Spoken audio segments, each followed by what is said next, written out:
Howdy folks, and welcome back to Turkey Goose Homestead. It's been a long time since I shot a video out here, and it's probably since the end of harvest season last year, and that's because honestly we just got snowed out for the winter.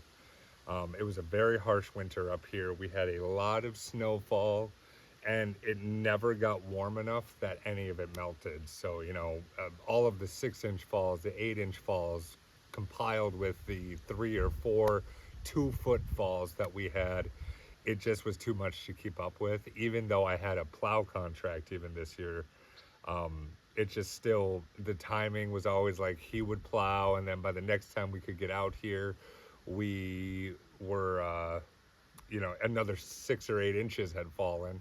And so it just didn't work out. Finally, I was able to get out here come January because, first of all, I had to pay the guy. Second of all, I wanted to make sure the cabin hadn't fallen down or any, real issues to it.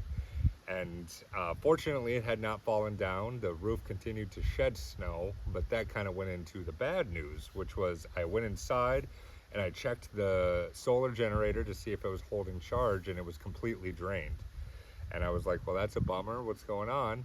Went outside and checked on the panels, and the wind must have caught them and knocked them over. And then because where I leave the panels resting against the eave of the house, the eave wall, and all of the snow had shed on top of the panels. So there was this 4-foot chunk of ice and snow directly on top of the panels. I knew that wasn't going to melt until spring, and so we were pretty much we got locked out for the winter. And honestly, I wasn't sure I wanted to even do a video this year, just because if you watched any of them, or if you knew, I had it was my first garden. I was very proud of the fact that I was able to get things to grow out here. If this is your first video watching at all, you knew this was once raw land that I kind of turned into this little part-time homestead of mine. And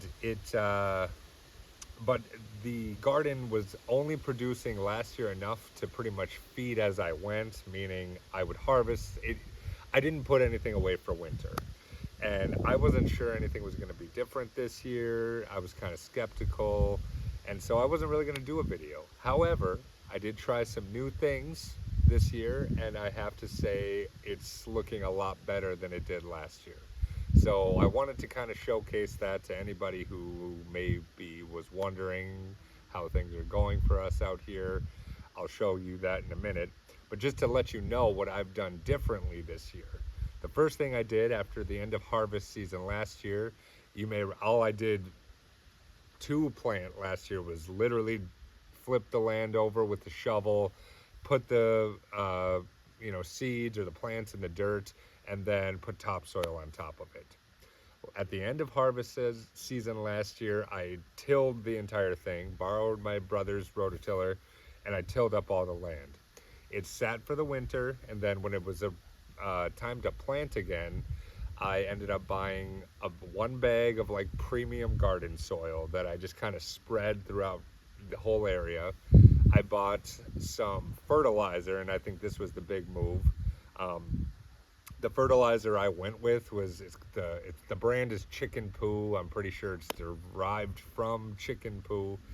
I'm not sure how that's gonna do for the actual production of the tubers and the fruits that I want, but I'll tell you the plants are liking it a lot, if nothing else. And then topsoil on the top of it, and then I tilled it all up again before planting. And it's, well, you're about to see, it's looking great. So let's take a look. So here's the garden this year. Believe it or not, I did spend hours weeding it yesterday, and what you see is the final result of that. I definitely see the logic of raised beds, but that's not gonna happen this year. But I'll show you around. First, right here, you have our potatoes. And if you remember last year's potato garden that we had, I would say the largest potato plant we had come harvest time was no bigger than this one right here, and that would have been the largest one. So if you know, I mean, look at these ones here, all of these here, like we didn't have a single stem that was about that thick. These ones are huge and they're still growing. So I'm a lot more optimistic with where this goes as compared to last year's harvest. But so we got potatoes growing here. These I believe were white onions, might have been yellow, but I'm pretty sure they were white. Another row of potatoes growing right here. I planted asparagus this year as well. Those are the little ones. These ones are kind of new. This was the big piece that was growing when I actually planted it. And then my son grew this bean plant in school this year, and so he got sent home with it on the last day of school, and we planted it out here in the garden. And then we have 13 tomato plants growing. I don't know, Happy Boy or something. I bought them at a store, and it kind of a thing that happened with the tomatoes this year was I planted everything the week before Labor Day, and lo and behold, we ended up getting a frost, and so it looked like all of the tomato plants were going to die, and I'm actually growing 13 tomato plants. So hopefully something will come out of those. And then I got another row right here of onions growing as well. Another thing we're trying too this year were these bucket potatoes. It's a little gimmicky, but we saw a video and a guy made it seem like these were going to kind of produce decent results as well this year. So we thought we'd give it a shot, see how it goes. The final thing we're doing this year is trying potato towers. Now I'm highly skeptical of these towers. If for no other reason, then I got the idea off of one of those real shoddy looking AI videos, you know, where it's some obviously AI's voicing it, and then it's showing a bunch of pictures and the people have 3 legs. However, the logic kind of did make some sort of sense, even if it is completely made up. So we wanted to give it a shot. And I will say the plants themselves actually are growing. So we planted 4 in there, 4 over here, and I added extra dirt and hay to it once already. So even if I get, 8 or 16 potatoes out of this mess, we'll call it a net win, because we at least broke even. So we'll see how it goes. So just as a total head count for the garden this year, including gimmick potatoes, including the tower, we have 31 growing potato plants this year. We do have some onions in the back there as well. So between those onions, this row of onions, and the onions on the other side of the tomatoes, we have 20 onions growing.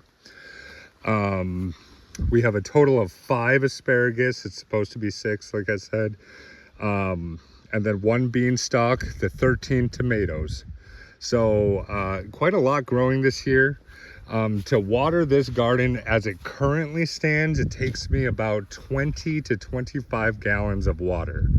Still, for right now, we are just collecting water falling off the roof into some 5-gallon buckets. Hopefully we might get the gutters up for a rainwater collection system this year, but we're gonna have to just see how that goes. A few other changes from last year that you may have recalled being different was, 1, I had a wildflower garden growing right here. However, I decided to clear that out this year to hopefully lessen the ticks and the mice. I haven't seen as many mice, I'll say that much. The ticks have actually been terrible.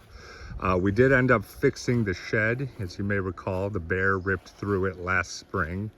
However, we kind of framed it out with lumber on the inside, re-screwed those panels to it, and then sealed all the holes as well. One of the biggest changes, however, was that we actually painted the cabin, finally. It had been far too long without painting, but we went with this exterior paint from Menards. From Home Depot. I really like the color of it, and most importantly, I like that our siding is finally protected. So we did 1 coat, one solid. When I say 1 coat, I mean we put a lot on, but I would like to do another coat nonetheless. But yes, this was a huge addition, a huge upgrade as well. That makes me feel a lot better. I sleep a lot better at night, knowing it is now painted. Two big interior updates, maybe three actually, because I don't remember what was in the last one. One, we added flooring to the kitchenette area. It was just a blue tarp trying to protect the subfloor last year, but at the end of beginning of fall, pretty much, we ended up adding this linoleum roll to the floor. I think it looks really nice. We also, I don't remember if I showcased it, but I do have a mini fridge here as well. It stands about 4.5 feet tall, and it's perfect for what we use it for. Freezer and the and the fridge. It's the perfect amount of space for what we're doing out here. Added some new artwork as well to the walls. I'm just going to showcase these because they were made for me. I actually know these people who did it. This is a sketch, like a pencil, charcoal. I'm not an artist. I don't know. I told her an idea I had, and then one day she hands me a roll, and that's what's on it. It's literally the greatest piece of art I've ever seen in my life. And then this was done by another person I know, but on a tablet. So this is like, predating AI. So this was somebody actually drew that picture on their tablet. I think it's incredibly impressive. I really wanted to showcase that here though. This here is the bear that ripped into the shed. We had the DNR catch it, and he's really cute, and I like him a lot. The final biggest addition interior wise that we did was we did a DIY spray foam kit. What this really did, it keeps it a lot cooler in here, and it does add some insulation value to it as well. After having this first layer on there, I would like to go ahead and do a second layer, because I think now that I know what I'm doing, plus having the first layer, I could probably get it to be the thickness I wanted it to be. But I'll say, it was about $500 for the 2 boxes that I used on the roof. It's nice because it adds kind of like an underlayment that stops the conducting heat of the sun baking us on the inside here, first, if nothing else. And it will hopefully, if I, do put some sort of insulation up there, it'll stop any condensation from forming as well. But I would like to do another box. That would probably cost me another $250 minimum. Yeah, so anyways, that's where we're at right now for the 2026 spring, summer, now officially summer, I guess, season out here. I just kind of wanted to put this update out there just to have in case anybody else was interested. I don't know what kind of schedule I'll keep to the videoing. If I do anything new, like if I get the rainwater system going, I'd probably showcase that. For now, I think it's just gonna be, I'm gonna do this update, maybe do a flowering update when I start seeing a lot of flowering going on, or when I start to see first fruits appear of the garden, we'll showcase that as well. But for now, we'll probably just leave it here. So thank you for watching.